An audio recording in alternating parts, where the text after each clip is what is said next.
I have rights. I have the right of education. I have the right to play. I have the right to sing. I have the right to talk. I have the right to go to market. I have the right to speak up.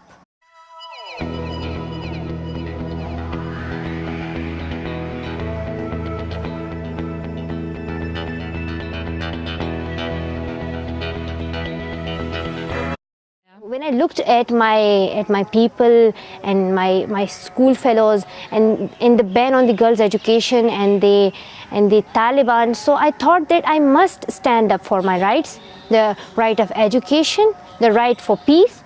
Malala is attending school in the UK, but she continues her fight for education, and worldwide support for her continues despite threats from the Taliban.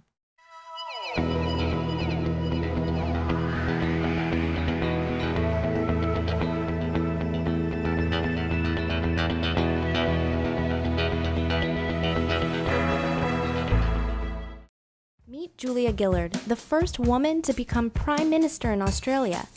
Ms. Gillard had one of the highest rates of legislative output in the history of the office. If people do get involved and raise their voices and say that they want something done and feature an issue like girls' education, it does make a difference to political decision making. I know from my own time when we made decisions about where we were putting foreign aid dollars, that the community movements for change made a difference to how we were thinking about that. And I feel in our world today that this focus on girls' education that the whole world seems to have will mobilise new resources, provided there is great advocacy for it. So I really would be encouraging people to say to their leaders, girls' education is the thing that's going to change our world.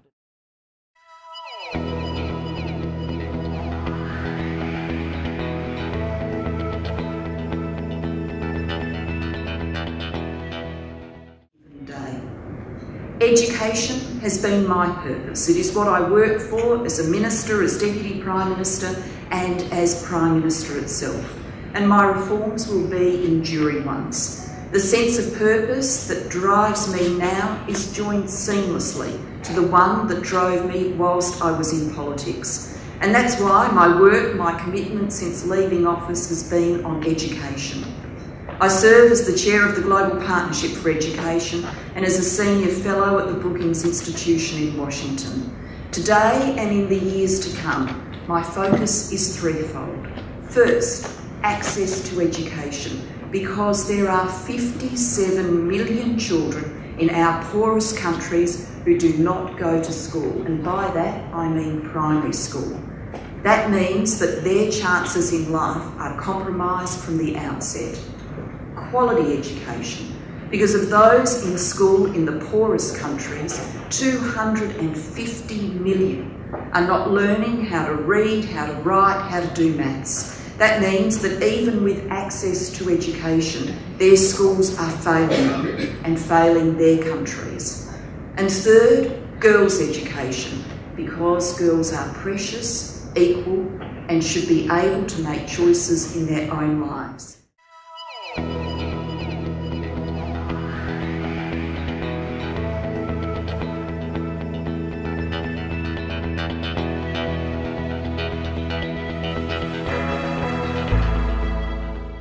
Finchley in North London first elected Margaret Thatcher as its MP in the 1959 general election. It had taken her 10 years and numerous rejections before she found a winnable seat, for the odds were stacked against female politicians. And when the new member for Finchley took her seat, she found she was one of only 12 Tory women, while there were 350 Conservative male members. I think anybody thought there'd be a woman Prime Minister at that stage. Indeed, a woman has never held office in any of those really big departments of state, which are the major positive policy-making departments. I don't know why this is. I'm sure that it's not lack of ability. Perhaps the real reason is that it is, after all, a man, the Prime Minister, who makes the appointment.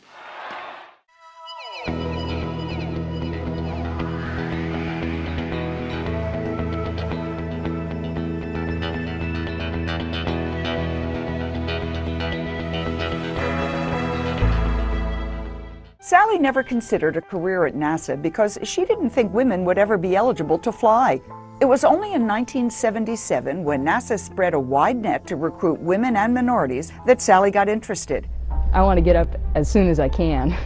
So that means that I'd like to be the first woman up, but I don't have any great desire to be the first woman. Sally's on this crew because she's well qualified to be here. She and her colleagues trained exactly the same as the men, parasailing into shark-infested waters, practicing parachute landings, and she got totally hooked on flying. There's really nothing that I'd rather be doing right now. What I really want to do is fly as many times as they'll let me fly. Then, after 4 years of training, NASA selected Sally to be the first American woman to fly. 6, 5, 4, we've gone for main engine start, we have. She was 32 on June 18, 1983, when she lifted off in Challenger on STS-7. Liftoff of STS-7 and America's first woman astronaut. Sally felt the immense power of the rockets pushing her off the Earth. And 500,000 people lined the causeways near the Kennedy Space Center in Florida, cheering, "Ride, Sally, ride." It sure is fun. I was very honored that NASA chose me to be the first woman. It's time that people realize that women in this country can do any job that they want to do.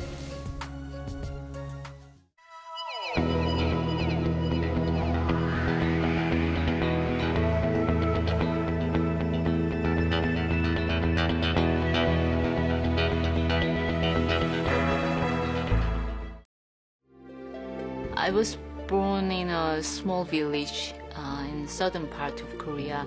My family wanted boys, and I was the fourth daughter in the family. I wasn't exactly welcome. There always have been invisible but constant discouragement from the society for girls who want to be a scientist or to be anything, didn't want to be treated like that. So I decided to go to England, and in England I felt a kind of freedom, that I don't have to behave like a girl. I don't necessarily have to look pretty all the time. I don't have to say yes all the time. It felt really good. After my postdoc, I learned that this new RNA called microRNA was discovered. So I just decided to work on it. We now understand how these small RNAs are made in cells, so I'm really happy. There have been clinical trials in many countries for some years now to use small RNAs for cancer and viral diseases. It is my great pleasure and immense honor to be here tonight and to receive this award. They say that behind every great man there's a great woman, but I would say that behind every great woman there are great people. Although I'm not great myself, I've had the privilege of having many great people in my life, and they believed in me even when I was not sure about myself.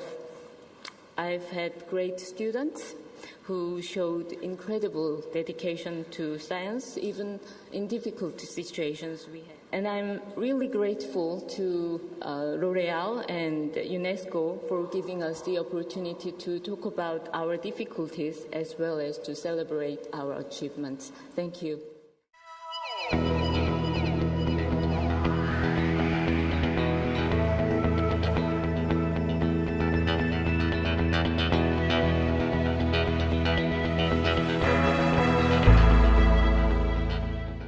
Field. She's the sole female ambassador for this year's World Cup and became the first woman in history invited to play an internationally sanctioned men's soccer game. Millions of young boys in Brazil dream of becoming a top soccer player, But when you're a small town girl from Dois Riachos, achieving that dream can be twice as hard. Na minha região, que era tipo, não era aceitável uma menina jogar futebol naquela época. Even in this soccer-crazed country, women's football has struggled. Her first league, Vasco, failed. Vou ter que começar do zero. Aí eu falei, não dá. Se eu voltar, o pessoal vai me esquecer, vou ser esquecida pela seleção. E eu já estava sendo convocada para as seleções de base e tal. Women's soccer, it's come a long way from where you started. What needs to change in order to get to where you believe it should be? Principalmente até mesmo para atrair outras atletas, ao invés da gente ter que ir para os seus países, né? Que elas pudessem ter a oportunidade também de jogar aqui no Brasil, um país apaixonado pelo futebol. E aí outras falam, não vai dar para você se manter jogando futebol aqui no Brasil, então a gente tem que buscar outro caminho. But for Marta, the fight for equality goes way beyond soccer. She also serves as a UN Goodwill Ambassador. Empoderar as mulheres é empoderar a humanidade. And speaks out about women's rights around the world.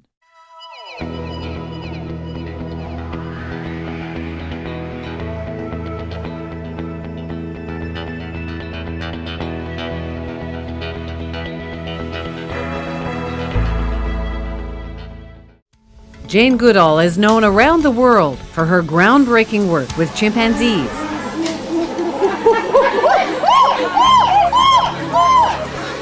Starting back in the 50s, she spent years at the Gombe Reserve in Tanzania, slowly gaining an inside view on the unknown world of great apes.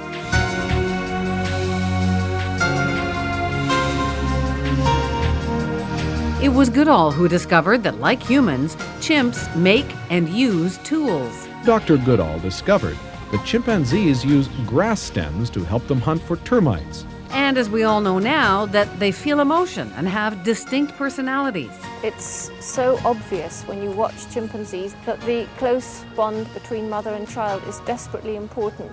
Goodall has also evolved into a powerful environmentalist. She took part in the massive climate change march in 2014. If you really want to do this, you're probably going to have to work really hard, take advantage of opportunity, and never give up. We didn't have any money. It was World War II raging. Africa was far away. Girls didn't do that sort of thing, as you say. So why you? Why? You had a great mom, but it must be... I was born loving animals. Huh.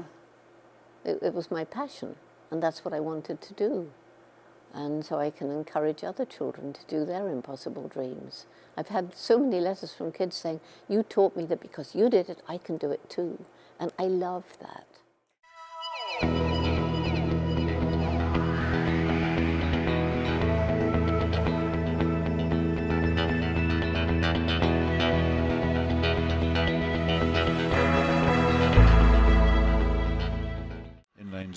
One of Syria's stars in the pool, she even competed on the world stage at just 14. But Isra, now 18, never imagined she'd be swimming for her life. Isra and her sister escaped Damascus. They made it to Lebanon, then Turkey. Halfway to Greece, their overcrowded boat started to sink. Isra and her sister jumped. You swam and tugged a boat for 3 hours, and all that time, you weren't afraid? I were, of course, I were afraid, but fear will not help me. I had to try. And now, against all odds, Isra has a shot at her Olympic dream, making history on a small team of refugee athletes competing under the Olympic flag.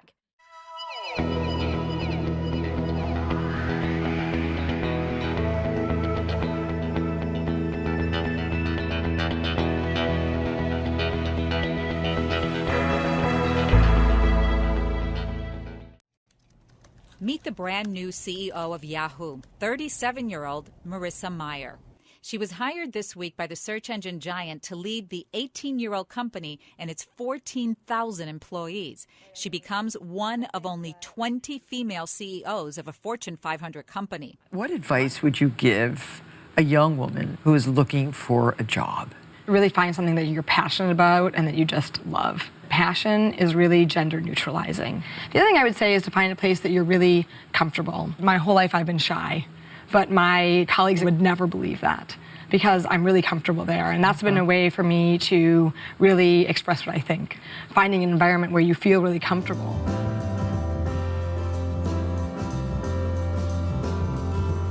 Often women I talk to will feel that these guys have been programming since they were 10 and they've been playing extensive video games since they were 13, like, I won't catch up.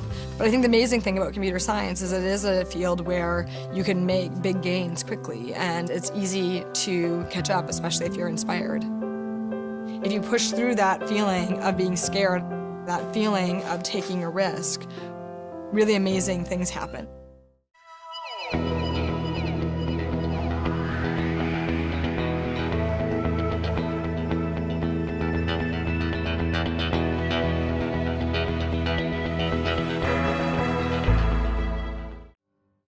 I'm Cecilia, I'm 15, and I'm a fashion designer. I feel like I've been interested in fashion ever since I was born. Before Cecilia could walk, or even before she could talk, she was pointing to the things that she liked, whether it was a particular color dress, or socks, or a hair bow. When I was 4, I really started designing and cutting up old clothes and called it repurposing them.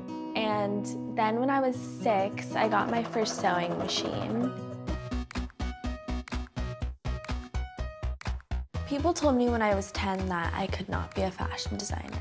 To prove those people wrong, I became a fashion designer. When Cecilia was about 10 years old, I brought a box of her creations to a store, and the owner was so impressed that she wanted to have the very first Cecilia Cassini trunk show. What's most exciting to me about all of this is that people really take me seriously. So I started a campaign called Follow Your Dreams, and what that is me talking to kids about following their dreams at a young age. Yeah, I like this shirt because it says follow your dreams, and that's what I'm going to do my whole life.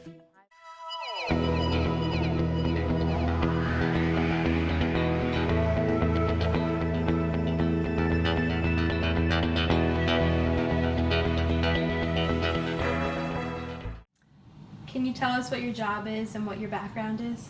So I am the real estate director for a Fortune 500 medical device company. My background is in engineering, and I also have my MBA. What was your inspiration for becoming an engineer, real estate executive? My inspiration for becoming an engineer was from my dad. He was an electrical engineer with a master's degree. I always did well in math and science, and he really encouraged me to pursue engineering. How many female engineer real estate executives are there in your position? Even today, there's still very few. It's still a male-dominated field. I think as is engineering. When I went to college, there were only 8 of us in a class of 35 engineers. What obstacles did you have to overcome to become an engineer real estate executive? So I was fortunate to have a boss who very much wanted to promote women. He had 2 daughters of his own, and of course wanted to see them do well. So he gave me a lot of opportunities, promoted me. Not to say that I didn't have my obstacles. Many times I was the only woman in a meeting, and early on I was usually the youngest as well. What advice can you offer young women today looking for leadership positions in your field? Like I said earlier, just jump at any opportunities that present themselves to you. Find other women that may be doing something that interests you and talk with them. Reach out to them, and again, just take any opportunity, be curious.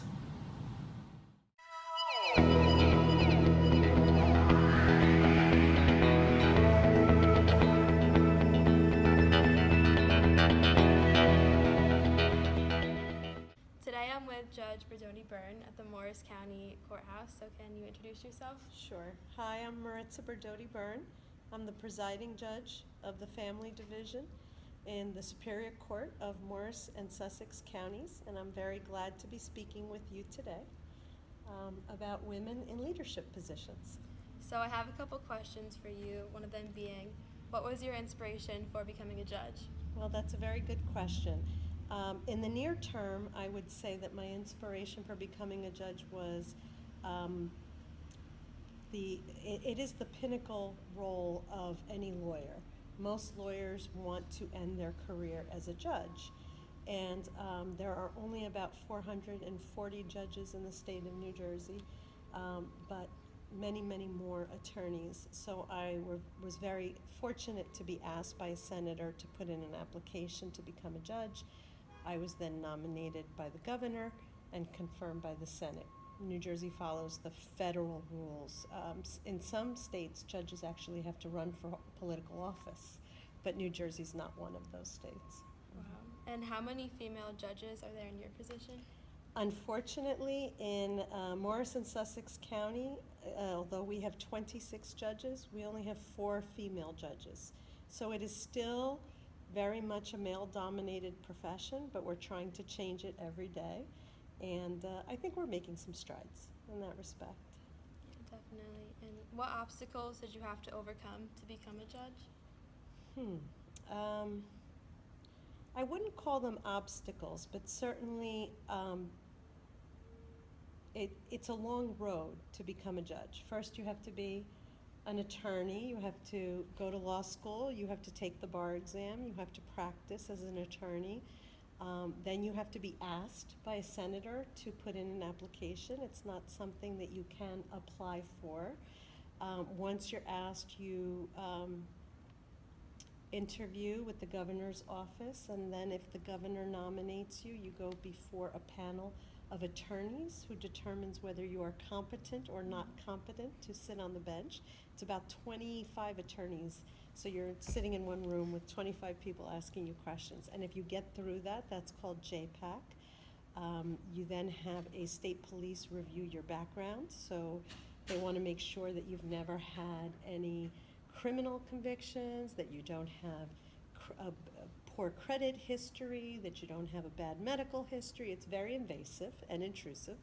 And then if you pass all those hurdles, you go before the Senate Judiciary Committee and they ask you questions. And if they confirm your nomination, you go before the entire Senate and they vote on you. So it's a long process. Yeah, definitely. What would you say you like most about your job? Oh, I love my job. It is a dream come true, and I pinch myself almost every day when I get up in the morning. It's great to have a job where you want to go to work every morning, and I've been doing this now for 4 years, and there's never been one day that I said to myself, I don't want to get up, I don't want to go to work, I don't want to do anything. I think there's a lot of things that I enjoy about it. I am a family court judge, so I do divorces, and I do custody hearings. Basically, I protect the rights of families and mostly children. It's children that I'm mostly concerned about. I also do what's called the Division of Child Protection and Permanency docket, which is a docket that where we remove children who are being abused and neglected by their parents, and then we help the parents to try to address the issues that caused the court to remove the child. And then we either reunify the child with the parents, hopefully, and if that's not possible, we unfortunately go forward with a trial to terminate parental rights and find foster parents for those children. So that's very rewarding because I get to make a difference in some children who are being abused and neglected.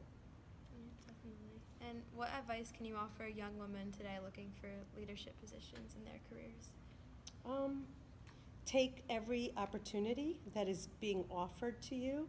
I can't tell you how many times I joined a committee and I met someone who later helped me in my career down the road. They happened to be on the Senate Judiciary Committee asking the questions, or they knew me. That's how I knew the senator who first put my name in for an application. So take every opportunity, show up to meetings, and then volunteer at meetings. It's amazing. If you go to one meeting, people recognize you. After the second meeting, you get put on a committee, and if you do good work, then you become the treasurer of that organization, and in 4 years, you become the president of that organization.